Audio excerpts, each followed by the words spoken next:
Hello दोस्तों, मैं अजीत मौर्य एक बार पुनः जुड़ चुका हूं आपके साथ। और आज की जो हमारी और आपके बीच चर्चा होने वाली है वो चर्चा होगी विटामिन ए के ऊपर। इसके पिछले वीडियो में हम लोग विटामिन पर चर्चा कर चुके हैं और विटामिन में हम लोगों ने जाना उसके नामकरण को लेकर के, उसकी खोज कब हुई, खोजकर्ता कौन थे, इसका नामकरण किसने किया और विटामिन का सिद्धांत किसने दिया और इसके वर्गीकरण को देखा था। उसी क्रम में हम लोग आगे बढ़ते हुए विटामिन ए पर आज चर्चा करने वाले हैं और इसी क्रम में ए बी सी डी अन्य विटामिनों का भी हम लोग वीडियो के माध्यम से देखने और समझने का प्रयास करेंगे। चलिए प्रारंभ करते हैं। विटामिन ए की बात करें, इसके रासायनिक नाम की बात करें। रासायनिक नाम, विटामिन ए का रासायनिक नाम आपको पता है, इसका रासायनिक नाम रेटिनाल है। देखिए, रेटिनाल की बात आती है तो यहीं से हम आपको बता दें एक चीज़ कि जो विटामिन ए हमें पता है कि आँखों के लिए अति आवश्यक विटामिन है, क्योंकि विटामिन ए की कमी से आँखों संबंधित रोग देखने को मिलते हैं। और हमारी आँखों का एक भाग है रेटिना, और विटामिन ए आँखों के लिए आवश्यक है और आँखों का एक भाग रेटिना है। तो इनसे हम रिलेट कर लेंगे कि विटामिन ए का रासायनिक नाम रेटिनाल है। ठीक, विटामिन ए को प्रोविटामिन कहा जाता है। विटामिन ए को प्रोविटामिन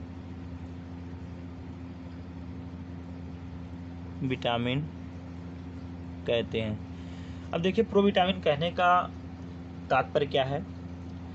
वहीं पर जब हम देखते हैं कि किसी भी चीज़ को प्राप्त करने का दो साधन है, किसी भी पोषक तत्व को प्राप्त करने का दो साधन हमारे पास है। एक आपका प्राणी जगत है, एक आपका प्राकृतिक स्रोत है। अगर हम प्राणी जगत की बात करें, प्राणी जगत से जो हमें विटामिन ए की प्राप्ति होती है, प्राणिज जगत से विटामिन ए आपका रेटिनाल के रूप में होती है। लेकिन वहीं पर वनस्पति जगत से बात करें, वहीं पर वनस्पति जगत से विटामिन ए की प्राप्ति की बात करें तो हमको बीटा कैरोटीन के रूप में होती है।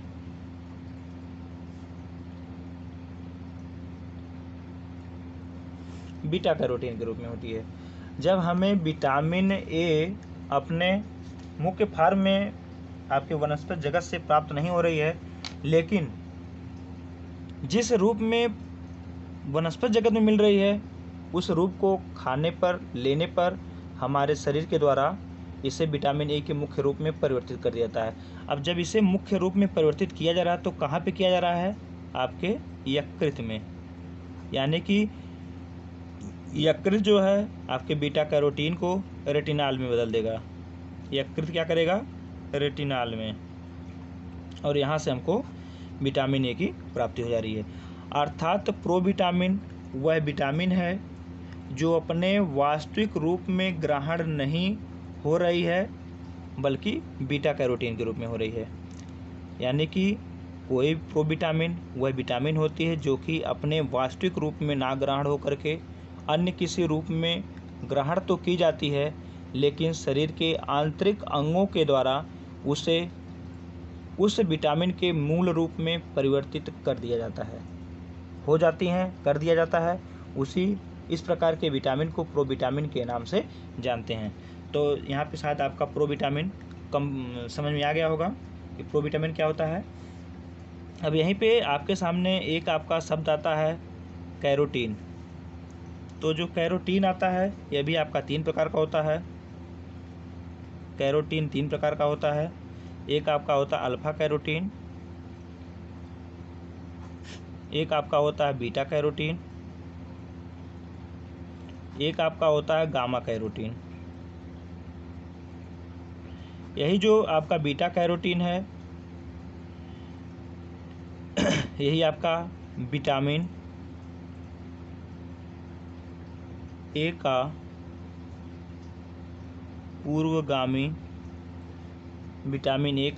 पूर्वगामी रूप है। शायद यहाँ तक समझ में आ गया होगा आपको। चलिए अब हम पुनः देखते हैं। अब देखिए विटामिन ए की खोज की बात आती है तो वहाँ पे आपका एक नाम आता है, विटामिन ए के खोजकर्ता डॉक्टर मैकालम। इसके पिछले वीडियो में भी हम लोग मैकालम को पढ़ चुके हैं, लेकिन पिछले वीडियो में हम लोग ने पढ़ा था कि इन्होंने 1915 में विटामिन का वर्गीकरण किया था 2 भाग में, घुलनशीलता के आधार पर, जल में घुलनशील विटामिन और वसा में घुलनशील विटामिन के आधार पर 1915 में डॉक्टर मैकालम ने प्रोटीन का वर्गीकरण किया था। अब जो हमारे जो विटामिन ए है,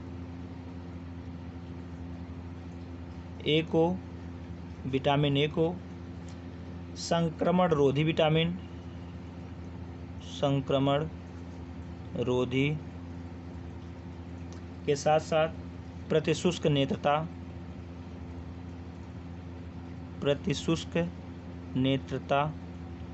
प्रतिशुष्क नेत्रता को ही इंग्लिश में एंटी जीरोप्थलेथमिक के नाम से जाना जाता है। प्रतिशुष्क नेत्रता को एंटी जीरोप्थलेथमिक के नाम से जाना जाता है। और इसके साथ ही साथ इसी को विटामिन ए को एंटीऑक्सीडेंट विटामिन। हमें पता है कि जो सारी की सारी विटामिनें हैं सभी की सभी फाइटोकेमिकल के अंतर्गत आती हैं, लेकिन उसमें से आपकी विटामिन ए, सी और ई एंटीऑक्सीडेंट के रूप में आती है। एंटीऑक्सीडेंट मतलब कि आपके मुक्त मूलक के पाचन, उनको मारने में, उनको हटाने में सहायक होती, जो विटामिन सहायक होती है उसको हम लोग एंटीऑक्सीडेंट के नाम से जानते हैं। तो आपकी विटामिन ए जो आपके एंटीऑक्सीडेंट के विटामिन के अंतर्गत आती है।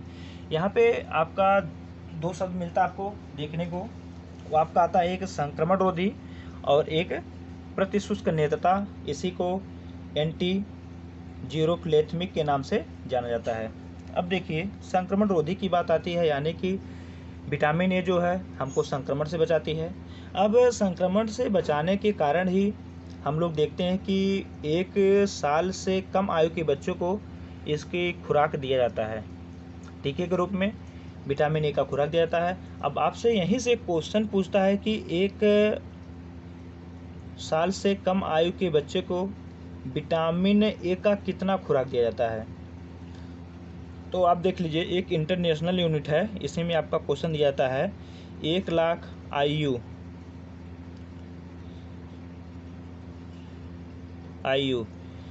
1 लाख आयु दिया जाता है। ये इंटरनेशनल आयु का फुल फॉर्म इंटरनेशनल यूनिट हो जाएगा। 1 लाख आयु दिया जाता है। जब इसका कन्वर्जन देखेंगे तो इसी को हम लोग 1 ml में भी देख लेंगे, यानी कि 1 ml कहिए चाहे 1 लाख आयु कहिए, यानी कि अगर 1 वर्ष से कम आयु का बच्चा है, अक्सर 9 माह को लेकर क्वेश्चन बनता है, 9 माह का बच्चा है तो उसे कितनी डोज दी जाती है। तो आपका 1 लाख आयु या उससे 1 ml दे दीजिए विटामिन ए। वहीं पर आपसे क्वेश्चन पूछता है कि 2 से 5 साल के बच्चों के लिए कितना, तो यहीं इसकी मात्रा 2 लाख आयु हो जाती है, 2 लाख आयु हो जाएगी और यहाँ पे हो जाएगी 2 ml। यहीं पे थोड़ा सा कन्फ्यूजन मिलता है और कहीं पर किसी कोचिंग संस्थाओं ने इसको जो है माइक्रोग्राम में कर दिया है। तो आप लोग देखेंगे, हमने इसका एनालिसिस किया तो वहाँ पे हमने देखा कि अलग अलग जो इंजेक्शन है, जो उसके मात्रक बनाया गया है एजेंसियों के द्वारा, वो अलग है। किसी में आपका 2 ml बराबर आपके 50 लाख आयु है। इसी तरह से अलग अलग जो है एजेंसियों ने अलग अलग बीमारियों के जो टीके हैं, जो उनकी मात्रा है, अलग अलग आयु सेट की है, यानी कि सबके लिए अलग है। जो कि हम यहाँ पर नहीं कह सकते हैं कि 1 लाख आयु बराबर 1 ही ml होगा हर जो है इंजेक्शन के केस में, वहाँ पे सबका अलग अलग है। चलिए, तो संक्रमण रोधी की बात हो गई, संक्रमण से बचाता है। यही कारण है कि हम लोग रिकमेंड करते हैं कि बच्चे को माँ का प्रथम पीला गाढ़ा दूध देना चाहिए, क्योंकि उसमें विटामिन ए की पर्याप्त मात्रा होती है। उसके साथ देखिए है प्रतिशुष्क नेत्रता, यानी कि शुष्क माने सूखना, नेत्र माने नेत्र, यानी कि नेत्र को सूखने से बचाता है।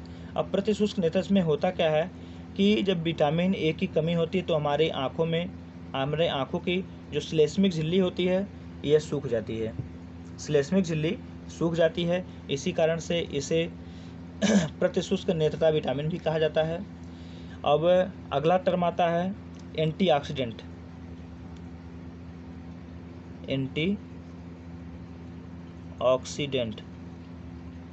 एंटीऑक्सीडेंट की हमने बात बताई कि आपका जो विटामिन ए है वो आपका एंटीऑक्सीडेंट है। एंटीऑक्सीडेंट वे होते हैं जो मुक्त मूलक को हटाने में सहयोग करते हैं। हमारी इतनी बात हो गई यहाँ तक। अब देखते हैं हम लोग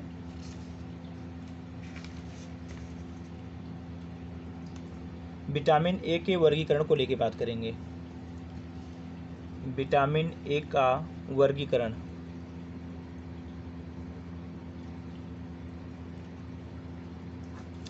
तो विटामिन ए के वर्गीकरण को देखेंगे हम लोग 4 भागों में बांटा गया है। आपका आ जाएगा विटामिन ए, आपका दूसरा आ जाएगा विटामिन ए2,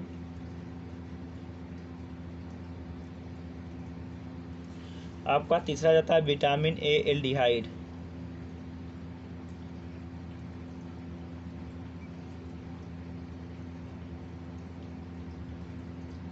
और यह सबसे इम्पोर्टेंट सबसे सक्रिय रूप है, यह हमारे लिए अति आवश्यक है। अगला आता है विटामिन ए एसिड या retinoic acid. Vitamin A acid या इसी को रेटिनोइक एसिड के नाम से जाना जाता है। Retinoic acid. चलिए एक एक करके देखते हैं। यहाँ पे जब हम विटामिन ए की बात करते हैं तो आपका यह आपका सिर्फ और सिर्फ प्राणी जगत से प्राप्त होता है। सिर्फ प्राणिज जगत से। अब प्राणिज जगत से प्राप्त होगा, उसमें कौन कौन स्रोत आपके हैं? आपका अंडा, मांस, मछली आदि। अंडा, मांस, मछली आदि। उसके साथ ही साथ जो आपका ए है आपका प्राप्त होगा समुद्री मछली से। समुद्री मछली। अब देखिए जब समुद्री मछली की बात आती है, क्योंकि हम देखते हैं कि समुद्रों का जो पानी होता है खारा होता है, इसमें तो आपका नमक पाया जाता है। अर्थात जो भी समुद्र से प्राप्त होने वाले खाद्य पदार्थ होंगे इसमें आयोडीन की पर्याप्त मात्रा होती है। तो इसको हम रिलेट कर लेंगे, वहाँ से जानते होंगे हम लोग। देखिए जब विटामिन ए2 की बात होती है तो यह जो है ताजे पानी की मछली में पाया जाता है। ताजे पानी की मछली,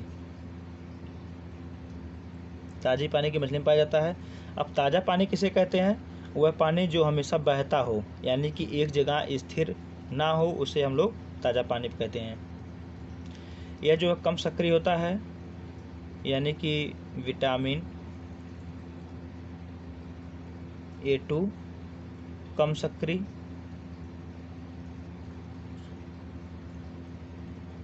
आँख व प्रजनन में सहायक। आँखों व प्रजनन के लिए सहायक, या के लिए लाभदायक।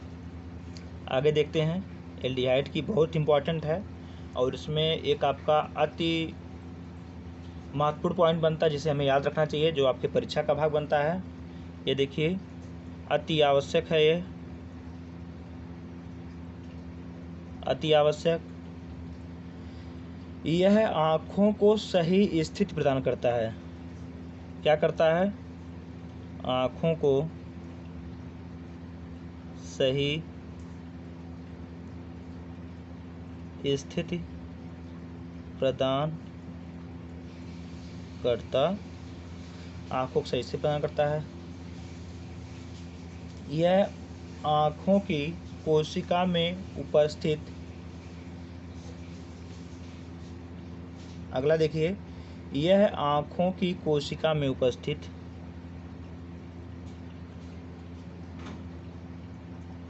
आँखों की, यहाँ से लिखता हूँ,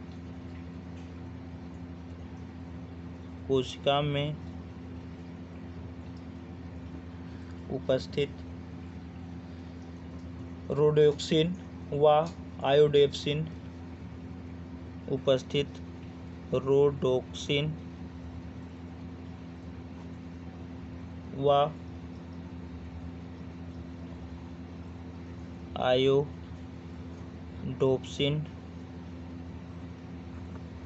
पिगमेंट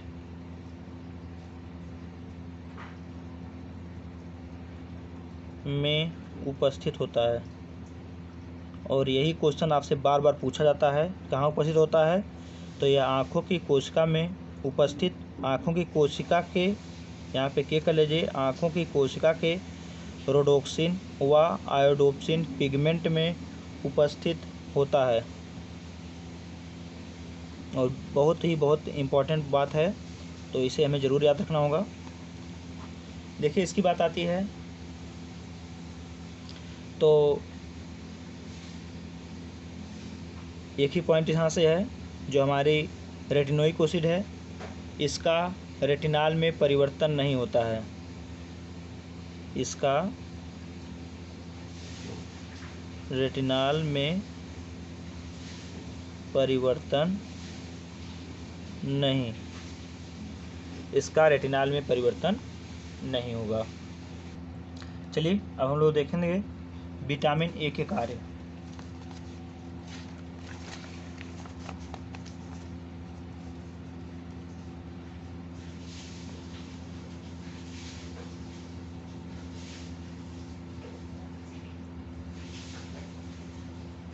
चलिए लिखेंगे तो वीडियो लंबा हो जाएगा। अब हम लोग सुनते हैं, क्योंकि हमें पता है कि जो हमारा विटामिन है उसका नाम ही रेटिनाल है, और रेटिनाल को हमने रेटिना से कनेक्ट किया था। और रेटिना कहाँ पाई जाती है? आँखों में पाई जाती है। अर्थात आँखों की दृष्टि प्रदान करने का कार्य करता है कौन? Vitamin A. शारीरिक वृद्धि एवं विकास का कार्य करता है। प्रजनन अंगों को स्वस्थ रखने का कार्य करता है। विटामिन ए की कमी से यौन हार्मोन का स्राव कम हो जाता है। वेरी इम्पोर्टेंट, विटामिन ए की कमी से यौन हार्मोन का स्राव कम हो जाता है। और यह क्वेश्चन हमारा बहुत गलत होता है हम लोगों का। कारण क्या है? क्योंकि प्रजनन विटामिन के नाम से हम लोग किसको जानते हैं? विटामिन ई को जानते हैं। जिससे अगर विटामिन ई ऑप्शन में देता है और इस क्वेश्चन को इस प्रकार से घुमा के देता है तो हम लोग वहाँ पे विटामिन ए मार देते हैं। विटामिन ए एपिथेलियम ऊतकों को स्वस्थ रखता है। प्रोटीन के संश्लेषण में आपका विटामिन ए सहायक होता है। संक्रमण के प्रतिरोधक के रूप में, यानी कि एंटी इन्फेक्शन विटामिन के नाम से भी जाना जाता है इसको। जैसा कि हमने पहले इसको देखा, संक्रमण रोधी विटामिन है और विटामिन ए को डोज दी जा रही थी। नाड़ी संस्थान को स्वस्थ बनाए रखने में सहायक होता है। त्वचा को क्रांतिमय, मुलायम एवं नरम बनाए रखने में। श्वेत रक्त कणिकाओं को स्वस्थ रखने में। अब देखिए यहाँ पे एक बात आती है, श्वेत रक्त कणिका। श्वेत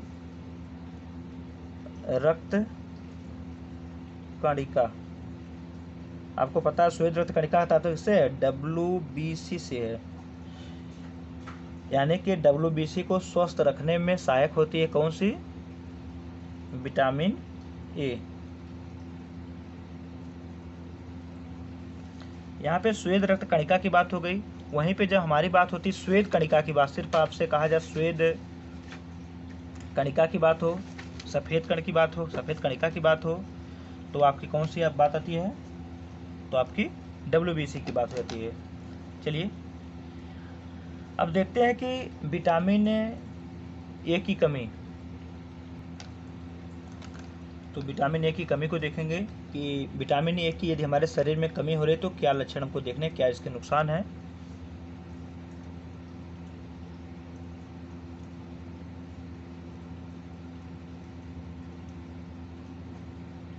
अगर विटामिन ए की कमी, सबसे पहले हम लोग देखते हैं शारीरिक वृद्धि में रुकावट।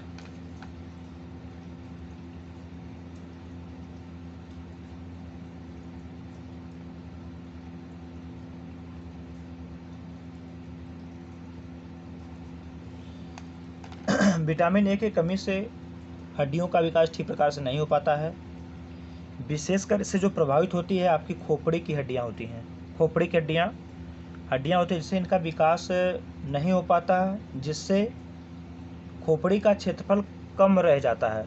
और हम लोग देखते हैं कि हमारे खोपड़ी का जब आकार बड़ा हो जाता है सामान्य से, तो उसको हम लोग मैक्रोसिफैली के नाम जानते हैं, मैक्रोसिफैली। और वहीं पर जब इसका आकार सामान्य से कम रहता है तो उसको हम लोग किसे जानते हैं, माइक्रोसिफैली के नाम जानते हैं। और इसी को कहीं कहीं पर हम लोग हाइड्रोसिफैली, हाइपोसिफैली और पॉलीसिफैली के भी नाम से देखते हैं। तो यानी कि शारीरिक वृद्धियों रुकावट, शारीरिक वृद्धि में रुकावट, तो जिसमें आपकी हड्डियों का भी विकास ठीक प्रकार से नहीं होता है। और हड्डी की बात आती है तो उसमें आपके विटामिन ए की कमी से आपके विशेष करके कौन सी हड्डी आती है, आपकी खोपड़ी की हड्डी आती है। और उसमें खोपड़ी की हड्डी का जो आपका क्षेत्रफल जो है कम रह जाता है। चलिए दूसरा देखिए, श्लेष्मिक झिल्ली निष्क्रिय होना। श्लेष्मिक झिल्ली का निष्क्रिय होना। आपको पता है कि हमारे शरीर के जितने भी महत्वपूर्ण अंग हैं, नाजुक अंग हैं, उनके ऊपर एक श्लेष्मिक झिल्ली पाई जाती है। जैसे कि आपका पाचन अंग हो गया, श्वसन अंग हो गया, प्रजनन अंग हो गया, इन सभी के ऊपर आपकी एक श्लेष्मिक झिल्ली पाती है। तो श्लेष्मिक झिल्ली क्या काम करती है? श्लेष्मिक झिल्ली आपको इसमें नमी को बरकरार रखती है और उसकी रक्षा करती है, रोगाणु से लड़ने का काम करती है। अब जब विटामिन ए की कमी होती है तो इसी श्लेष्मिक झिल्ली का निष्क्रिय हो जाना, अर्थात इस झिल्ली का सूख जाना, श्लेष्मा म्यूकस, श्लेष्मिक झिल्ली से श्लेष्मा म्यूकस का स्राव नहीं होता है।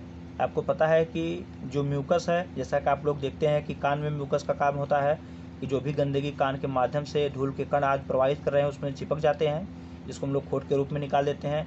आपका पूछा जाता है आपका म्यूकस के रूप में, कान के म्यूकस में क्या होता है, तो आपका सेरोबिन होता है। तो स्राव नहीं होता है जिसके कारण झिल्ली सूख जाती है। जब स्राव ही नहीं होगा तो झिल्ली जो पाई जाएगी, श्लेष्मिक झिल्ली, वह सूख जाएगी और अंगों पर बाहरी रोगाणु, विषाणु आकर चिपक जाते हैं, जिससे संक्रमण फैलने का कार्य करने लगते हैं। तो श्लेष्मिक झिल्ली का निष्क्रिय होना हमारे लिए कितना हानिकारक है, यहाँ पे हम लोगों ने समझा। अगली आपकी बात आती है follicular hyper keratosis, FOLLICULAR, follicular hyper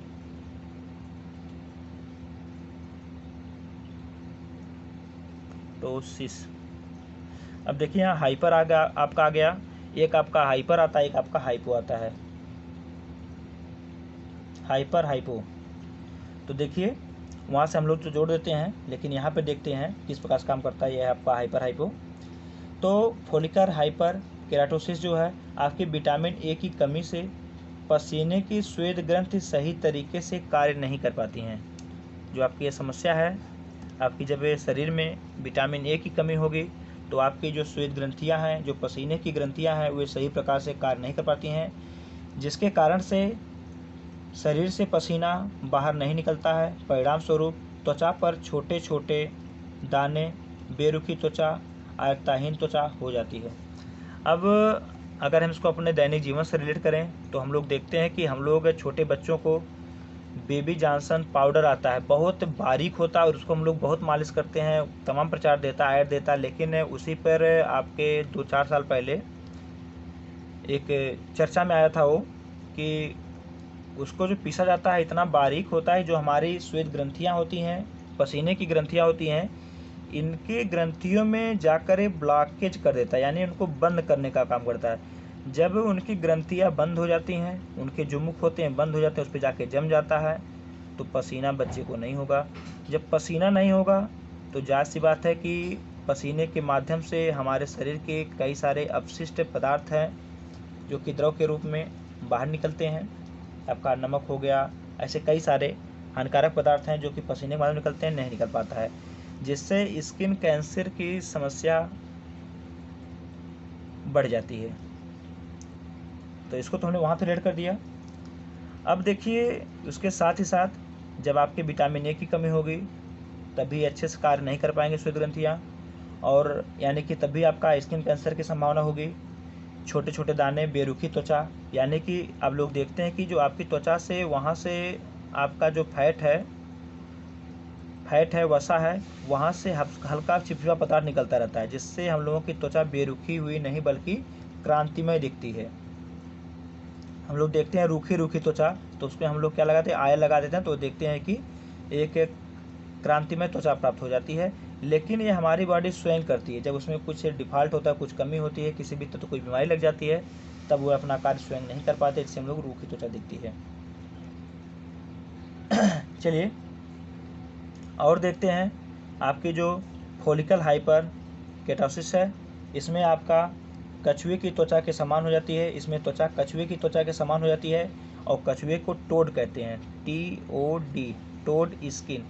कछुए को टोड कहते हैं और कछुए की त्वचा के समान हो जाएगी, इसलिए इसको टोड स्किन के नाम से भी जानते हैं।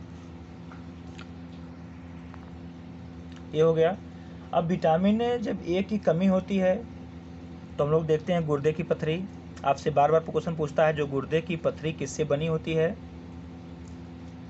कैल्शियम। आपसे इस तरह क्वेश्चन पूछता है कि जो गुर्दे की पथरी होती है किसकी बनी होती है, कैल्शियम ऑक्सलेट की बनी होती है।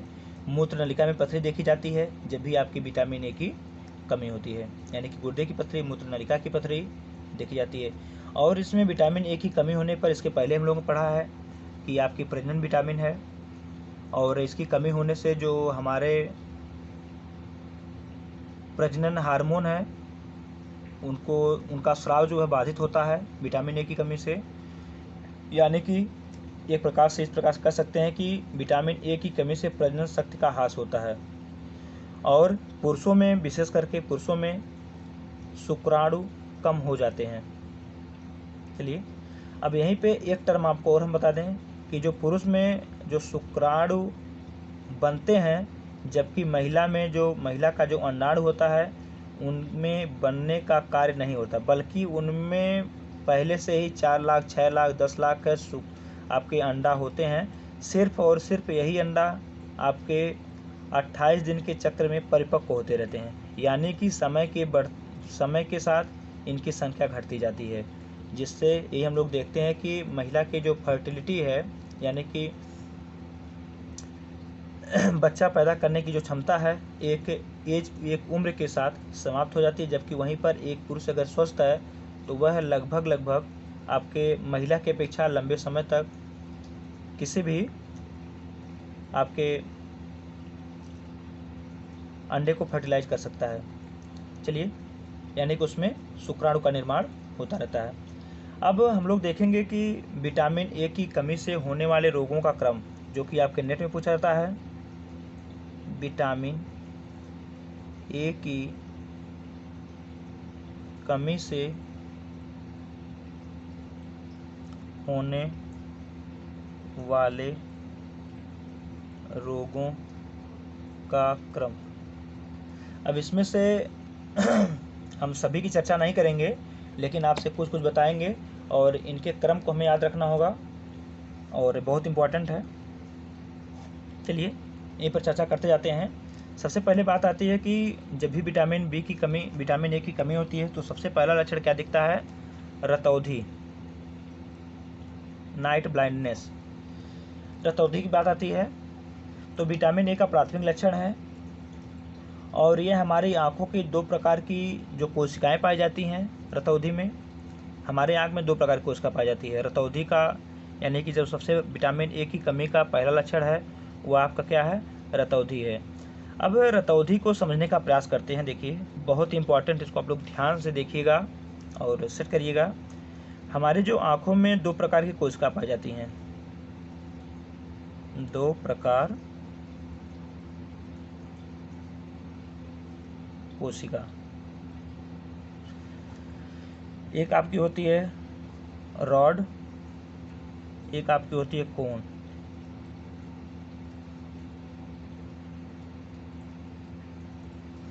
जो आपकी रॉड सेट होती है इसके आकार में लंबी होती है,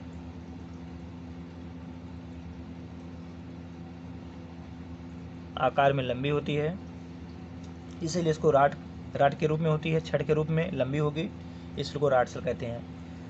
अर्थात जब जो आपकी रॉड सेल होती है ये आपको देखने के लिए जिम्मेदार होती है। रॉड सेल देखने के लिए जिम्मेदार, यानी कि जिस भी जंतु जीव की आँख की रॉड सेल मजबूत होगी वह अधिक दूरी तक देख सकता है, यानी कि वह दिन के साथ साथ रात में भी स्पष्ट देख सकता है। जिसकी रॉड सेल जितने मजबूत होगी वह उतना अच्छा देख सकेगा, वह उतना दूर तक देख सकता है। इसमें आपके एक जंतु का नाम आता है आपका उल्लू। आपका मात्र उल्लू ही है जिसकी रॉड सेल सबसे मजबूत होती है, यही कारण होता है वह रात में भी देख सकता है, और कोई कारण नहीं है। इसी रॉड सेल के कमज़ोर होने पे रतौंधी में हमको रात में दिखाई नहीं देता है। रॉड सेल के जब यही रॉड सेल कमज़ोर हो जाती है विटामिन ए के अभाव में, तो इसी में हमको रतौंधी होती है, यानी कि क्या होगा, नाइट ब्लाइंडनेस।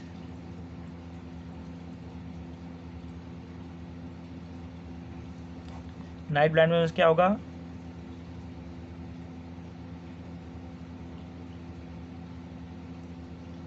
रॉड सेल का कमज़ोर होना। और यही रॉड सेल हमारी उल्लू में सबसे मजबूत होती है, जिससे कि वह जो है दिन के साथ साथ लोग कहते हैं कि एकदम उल्लू की निगाह इनकी है, यानी कि इनकी निगाह बहुत तेज है, ये बहुत दूर तक देख लेते हैं। तो उल्लू में क्या होता है, सिर्फ और सिर्फ जो है आपका उसमें जो है उल्लू की आँख की जो रॉड सेल होती है वो काफ़ी मजबूत होती है, जिससे वह काफ़ी दूर तक देख लेता है। उसके साथ ही साथ वह जो है रात को भी देख लेता है, यानी कि देखने के लिए जो जिम्मेदार आपकी आँख की जो सेल है वो आपकी रॉड सेल है।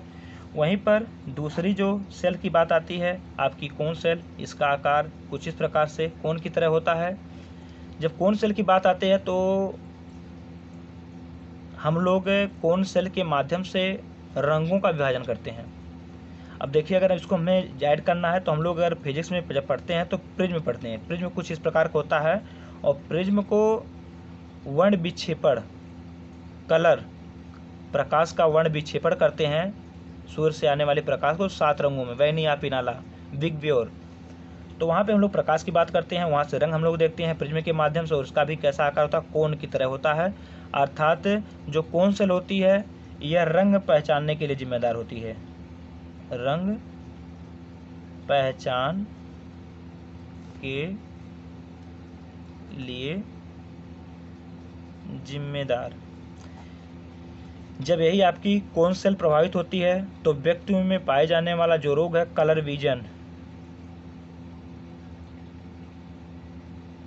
कलर विजन होता है। कलर विजन में क्या प्रभावित होगा, आपकी कोन सेल प्रभावित होगी। और हम लोग देखेंगे, अगर हम लोग देखें सबसे मजबूत कोन सेल किस जीव की होती है तो आपका नाम आता है मुर्गा।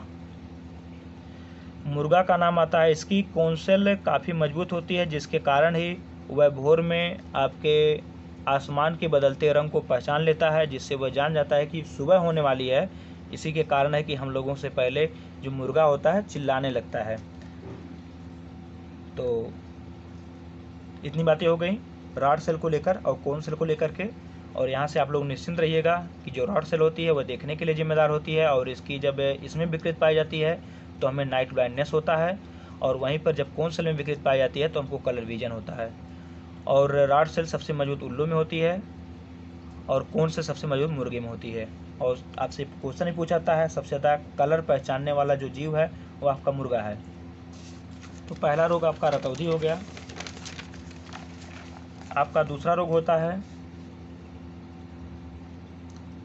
जीरोफ्लेथमिया।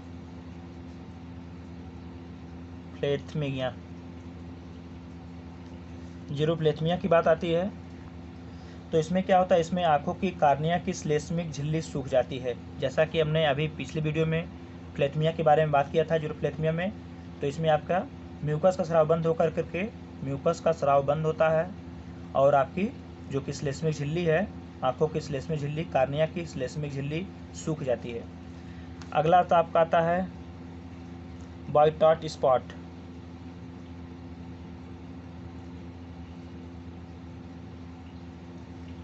स्पॉट मतलब धब्बा, यानी कि इसमें क्या होगा, आंखों की कार्निया पर भूरे या सफ़ेद रंग के धब्बे पड़ जाते हैं और कार्निया पर छोटे छोटे दाने दिखाई देते हैं। आंखों की कार्निया पर भूरे या सफ़ेद, कोई ज़रूरी नहीं कि आपका सफ़ेद हो या आपका भूरा हो, यानी कि भूरा और सफ़ेद कुछ भी हो सकता है, दोनों में से धब्बे पड़ जाते हैं और कार्निया पर छोटे छोटे दाने दिखाई देते हैं। बाइटॉट स्पॉट में कार्निया पर पड़ने वाले धब्बे का आकार त्रिकोना होता है। आपका जो कि एलटी का पार्ट बना है। बाइटॉट स्पॉट में कार्निया पर पड़ने वाले धब्बे का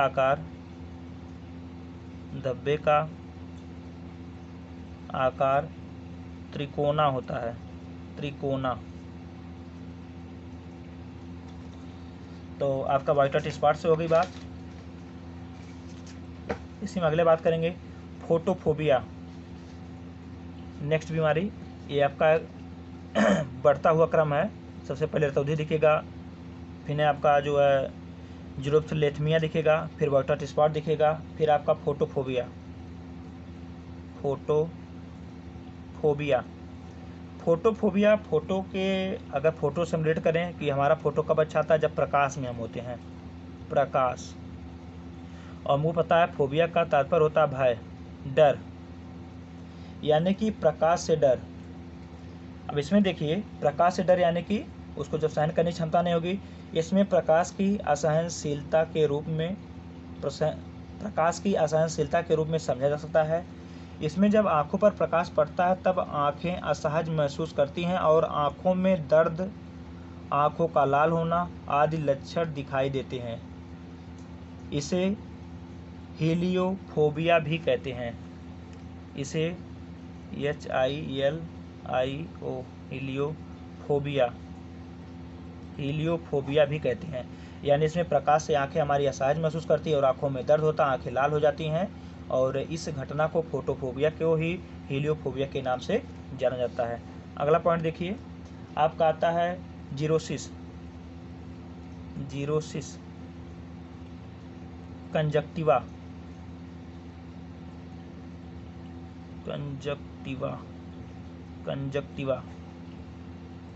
कंजक्टिवा मिल जाएगा आपको।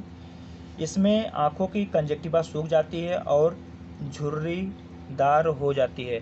कंजक्टिवा मतलब वही देखेंगे, आपका सफ़ेद जो होता है आपकी आंख का सफ़ेद भाग, उसी को कंजक्टिवा कहते हैं। और यही कंजक्टिवा हमारी लाल होती है चोट लगने पर, कुछ होने पर। तो इसमें कंजक्टिवा सूख जाती है और झुर्रीदार हो जाती है। अगला आपका है कार्निया जीरोसिस। कार्निया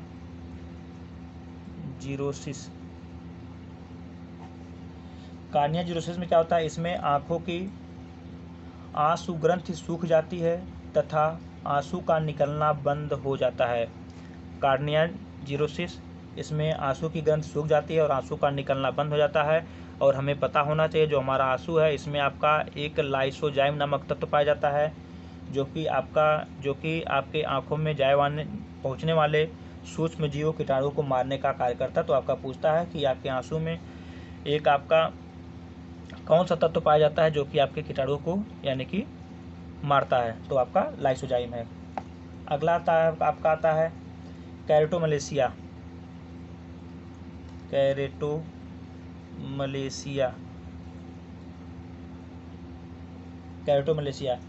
इसमें आँखों की कार्निया की श्लेष्मिक झिल्ली टूटने लग जाती है। सबसे पहले आप लोगों ने देखा कि यहाँ पे इसकी जो झिल्ली थी वो आपकी सूख रही थी। अब देखिए यही झिल्ली टूटने लग जाती है कैरेटोमलेशिया में।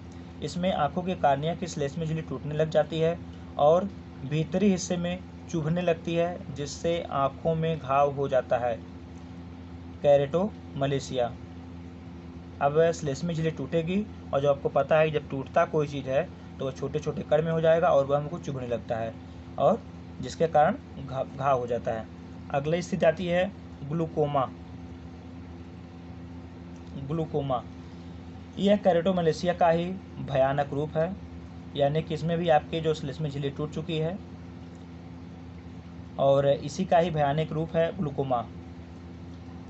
इस स्थिति तक पहुँचते पहुँचते आँखों की स्थिति क्षीणतम स्तर तक पहुँच, यानी कि आँखों की जो दृष्टि लगभग समाप्त होने की स्थिति में होती है आपकी ग्लूकोमा में।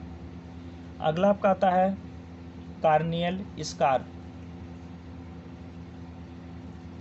कार्नियल स्कार, इस स्थिति में हड्डियों व उपास्थियों के कार्टिलेज में विनाशात्मक परिवर्तन हो जाता है। हड्डियों व उपास्थियों में कार्टिलेज में विनाशात्मक परिवर्तन हो जाता है। अब यहीं से हम कुछ नोट पॉइंट को देख लेते हैं। नोट पॉइंट,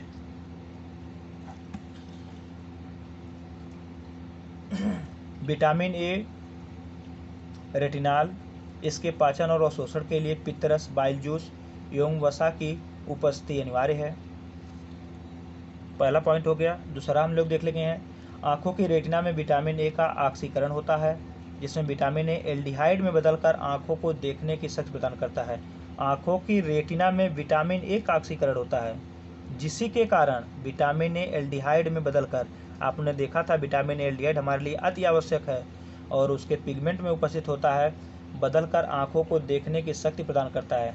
नेक्स्ट पॉइंट देखेंगे, विटामिन ए की प्राप्ति के स्रोत में प्राणी जगत के खाद्य पदार्थ, मांस, मछली, अंडा, गाजर, कद्दू, मछली तक हो गया। और वहीं पर वनस्पति जगत से देखेंगे तो आपका गाजर, कद्दू, आम आदि आते हैं। समुद्री मछली में विटामिन ए एवं विटामिन डी का उत्कृष्ट स्रोत है। और वहीं पर देखेंगे विटामिन का सिद्धांत किसने दिया था। विटामिन का सिद्धांत हॉपकिंस और फंक ने दिया था। इसको हमने पीछे देख लिया। विटामिन की खोज लियोनिन ने की थी, पिछली वीडियो हमने देखा। विटामिन का नामकरण फंक ने किया था, ये भी हम लोग पिछली वीडियो में देख चुके हैं। चलिए तो वीडियो को यहीं पे समाप्त करते हैं और अब हम पुनः मिलेंगे किसी नई विटामिन के साथ। धन्यवाद।